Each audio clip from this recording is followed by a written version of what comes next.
Hi everyone, Michele and Vennard here, owner of Bikram Yoga San Jose, and we're just sitting on the couch having some coffee, chit-chatting about things we love, which is all things Bikram Yoga. Oh, yes. So we're actually having this great conversation about Bikram idioms, these things that are said in the dialogue, like "Mama, give me money," you know, from the side you look like a Japanese ham sandwich. But a lot of other ones too that maybe you don't necessarily hear in the yoga room, but we hear Bikram saying, and we might say them in the class and you could probably go, that's silly, or brush it off. But actually they have a lot of meaning and a lot of depth. And one that we want to talk about right now is, Matt, you say it. Would you rather suffer for 90 years or 90 minutes? Sarah, you and I. 90 minutes! Smart people. Yeah, aren't we? Smart people. Yeah. We giggle about that, but why is that so profound? I mean, that is, think about that. Right? Like, Well, I mean, there's a lot of different reasons why it's profound, but you are developing the muscle of dealing with what is in front of you right now and not putting it off till later. Right. And starting to be just okay with discomfort. There is no path to success in our lives that is, there's no magical path that you could come up with. Like, if I knew everything about my life in advance, that somehow I could navigate through my life avoiding any kind of discomforts or tensions or awkwardnesses or somethings. I mean, that's just a ridiculously fantastic And if that's the case, dream. guys, you're not growing. So Yeah, stop exactly. It. Yeah. So you're living in a bubble. So life is uneven territory. It's like when you go for a hike, it's not a flat, smooth surface. It is uneven. Right. So developing the muscle to just deal with it as it arises and just be okay about it. It's like no big deal. It's just fluctuating, It's no big deal. I think it's a great point. It's funny you say that because I feel like when we say it sometimes in class, it's kind of a great kind of pops the pressure bubble. Like, oh my gosh, just to reminding you that it's worth the struggle, it's worth the suffering in class to be doing this for 90 minutes because, I know in 10 years, I don't want a hunched spine, I don't want a sore knee. Like, I'm keeping myself very healthy, systems working right, so I have that sense of vitality for a long time. So I'd rather work hard in class than have to pay for it later where I'm going to doctor's appointments and it's, cutting into the quality of my life. No, right? Yeah, so, Bikram's teacher, Vishnu Charan Goshi's guru, used to talk about stress being at the source of all problems. This is a strong statement, so don't take it personally. It is said that stress makes you fat, stupid, and sick. So do you want to be sick, fat and stupid for 90 years or a bit hot for 90 minutes? I wouldn't be hot for the rest of my life. Exactly. You put it like that. What is it? Stress makes you fat? Fat, stupid, and sick. Yes. I mean, gosh, we have to, let's be honest here, everybody, right? That's what these are about, right? And that's the thing about Bikram Yoga too, right? It doesn't candy coat anything, right? It's straight up. But those sorts of things get, it's like there's a lot of, at the physical ailment level, there's a lot of things that simply don't get better if you do nothing. Like lower back pain. Atrophy. Yeah, I mean, there are civilizations from 2,000-3,000 years ago that we have evidence from that kept medical records. Obviously not as extensive as modern records, but they kept medical records. And lower back pain was almost unheard of. Almost unheard of. It was a very rare condition, but now 80% of the modern population will probably experience lower back pain at some point during their lives because of how we do our lives. So that lower back pain doesn't get better because you stay at home, and it certainly doesn't get better if you take painkillers. It gets better when you move in healthy ways and you learn how to use your body. And so you come in the room and your back hurts like hell. It's like, oh my God, why do I want to do this? I should stay at home and have pops and pills. But bit by bit, your spine gets stronger, your body gets healthier, your carriage, your posture gets better. And then suddenly, after a while, you're like, back pain, whatever, occasionally I feel this little discomfort, but it's no big deal. And that's really the journey, just that willingness to do with it today rather than putting it off to tomorrow. Exactly. That is a big thing about this. But the other aspect that you're alluding to that I think that you learn a lot in Bikram Yoga too is, sometimes I feel like our threshold for pain is this. Yes. And you know what, guys? You've got to be able, and Bikram will tell you that. I mean, pain kills the pain. I mean, and the more yoga you take, even Emmy Cleaves, the late Emmy Cleaves would say this, right? In class, even your threshold for pain increases. 60 minutes in class is different than your first 5 minutes. You're able to tolerate a little bit more.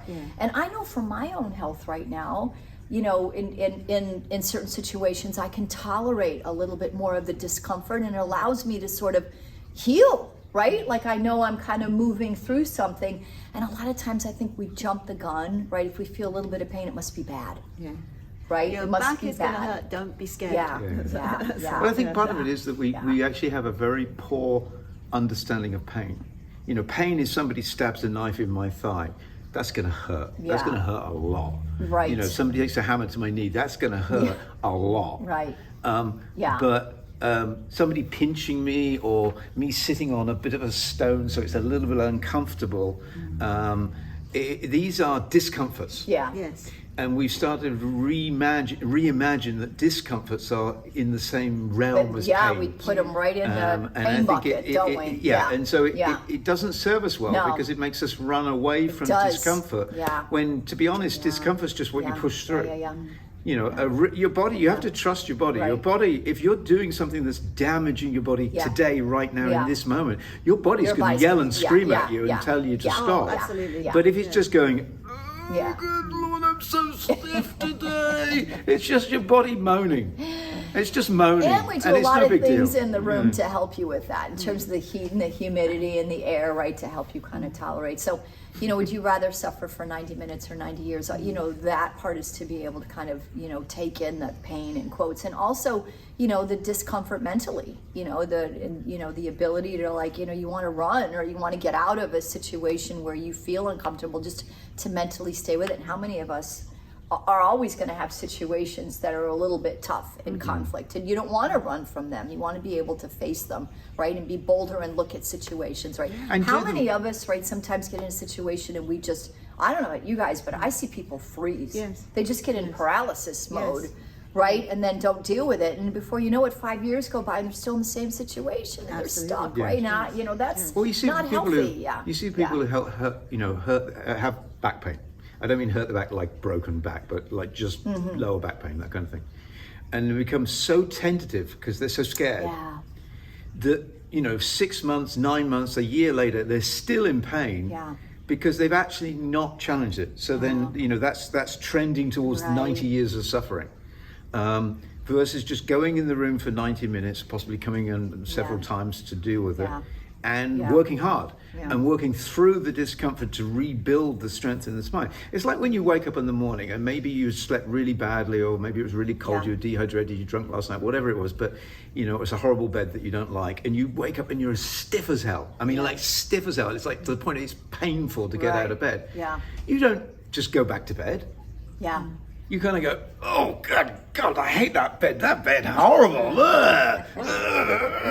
And you stretch it out. And then as that, you know, you've got 2 minutes of discomfort. And then you just get on with the rest of your day and you go and have a coffee. You don't even remember. It's forgotten. You know. The other side of the coin I want to add to this, because I don't want it to end on a depressive note, this thing here too, right? Is, you guys, what's really miraculous about this yoga too is that within a short time, doesn't matter how much you've been in pain, you take a couple of classes, you're going to feel great. You're going to feel so good. You're going to be like, why? I don't know about you guys, but I remember going, how come someone didn't tell me about this sooner? You're going to feel so good, and you're going to want to come back. So just know, even after just a little bit of endurance on some of this struggle, this pain, you're going to feel so good, and you're going to be like, wow, I need to keep doing this, right? And There's also we have so many testimonials from people who had exactly that. Maybe something that was a muscular back pain. I had a student, really his life was changing because of it. It couldn't be treated because there was nothing the doctors could get at. He did 3 classes. Wow. And he could move fine again. Isn't that amazing? Can you imagine how free he must have felt, how liberated, that he has a new lease on life? Because, you know, if you think about it, if you're in pain, that's what Bikram says. He says that first. If you don't have a healthy body, all you're thinking about is the pain in your body. You can't think of anything else, which is so true. And then if that's going on for too long, then you have an investment in that pain, and all you're doing is managing life. Oh, that's horrible. So anyway, I think also he had probably it was uncomfortable for this man first class, very uncomfortable, no doubt. Yeah. Back's going to hurt, don't be scared, all of that. Yeah. Within 3 days, the pain had gone. That's exactly the essence of what we're saying. Yeah. He'd been suffering Rather 90 suffer. years, Yeah. then he suffered 90 minutes, Yeah. and then that Right. extra, That is a longest beautiful time for them was example. suffering. This was also, beautiful example, this so, also yeah. ties up something we Yeah. were talking about Yeah. before, about determination. So, you know, if you develop that mindset where you can suffer for 90 minutes and like, okay, I'll do it, it's fine, I'm going to suffer for 90 minutes and then I won't have to suffer for 90 years. You can develop that mindset. Yeah. You know, one of the number one techniques that high pressure salespeople do to succeed in life is to get you to buy something that you don't want to buy. And they do it by making you uncomfortable. Yeah. They deliberately have scripts and they have techniques to deliberately lead you to a place where you're Where going to I'm be gonna so sign to get you uncomfortable out of here. that you just sign to get it done. Yeah. And so you can develop an immunity to that where you just laugh and say, I'm used to uncomfortable, Yes. it's fine. Yeah, you yeah, can pile it right, on, it's right, fine. right, I came right. here with a mission, I Right. want the GTI, Yeah, that's yeah, what I yeah, wanted. yeah, Don't talk me yeah. into this hunker over there. I want the GTI and I know exactly how much I'm willing to pay for it, and that's that. So it's, you know, it's a skill that it transcends just the physical. Yeah. There's profound mental Yeah. and life force aspects Yeah, to this. true. Simply Yeah. the willingness to Right. be uncomfortable. Yeah, God, you know. reminded me of Bikram when he talks about our horsepower, right? Ah, And we yes. don't use it, right? It's like we have that Yes. force in us, right? Is there anything else on that one that maybe we missed because we were talking about, oh, I know, how about come more, do less? Sarah, you want to expand on that? It was another one, like, would you rather suffer 90 years or 90 minutes? You know, if you are feeling heavy discomfort, right? Yeah, Just so keep- you know, if you have, yeah. for example, maybe you got an acute injury, and the doctor's cleared you, you know, you're fine to move around, but then you think, oh, I'll just stay at home a little bit longer, or you have some chronic issue that anything that you think stops you coming in the room is going to be too hard, it's going to be too difficult. Come into the room and do what you can. Even if it's like very little in the beginning, just come in and do what you can according to what Yeah. you can do with the words that are being said. Right. It doesn't matter how much, and you'll see there'll be progress. For example, people come in bad knees, they can't kneel down, Yeah. so they start. Yeah. Sometimes within a week they can do the whole posture, or they can at least kneel happily. But that has to start somewhere. So you start where you are. Yeah. You can't come back where you are, or start your practice from the very beginning where you are. That's all you need. Yeah. There's a really Yeah, important that's- related point to that, which is Yeah. which is really fundamental, and sometimes it's very hard for us to communicate to students, which is your path to health when you're injured like that is never to avoid 100% of the discomfort. That will never lead you to a healthy place. It simply won't. Yeah. When you have an acute injury, it is appropriate to take a moment. But once Yeah. you're beyond the phase of True. acuteness, Yeah. you have to work Do. to recover. You know, the recovery is a process, and it requires work Yeah. and effort, and doing an appropriate amount of effort for where you are in your recovery. Right. You know, to Right. begin with, less, more often, you know, Right. and then stepping it up. Right. That's the process to restore Yeah. your strength and your Right. vitality.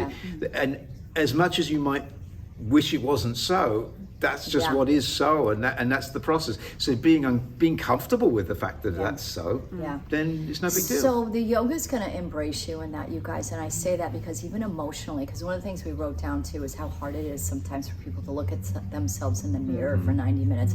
I honestly don't know of any other exercise where we're asking you to look in the mirror that long. And even if there's something emotional going on, right, for you to be able to kind of connect with yourself in the mirror, do less, right? You know, come more, do less. And then start to get to know, because, right, Bikram always says too, here's another one.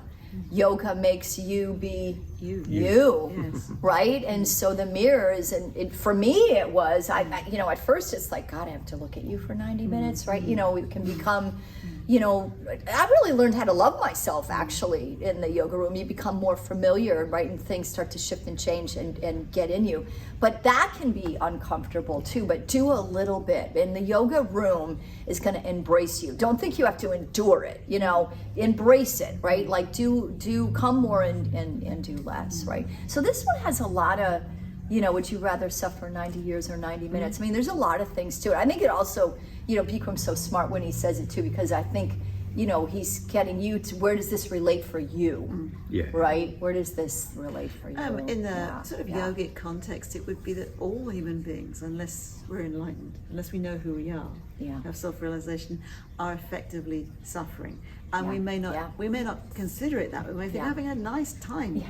but we're effectively suffering. So there's that aspect to it as well, that if you come here, you start to know who you are, the suffering starts to go away. Right, it really does. It really does. Good one.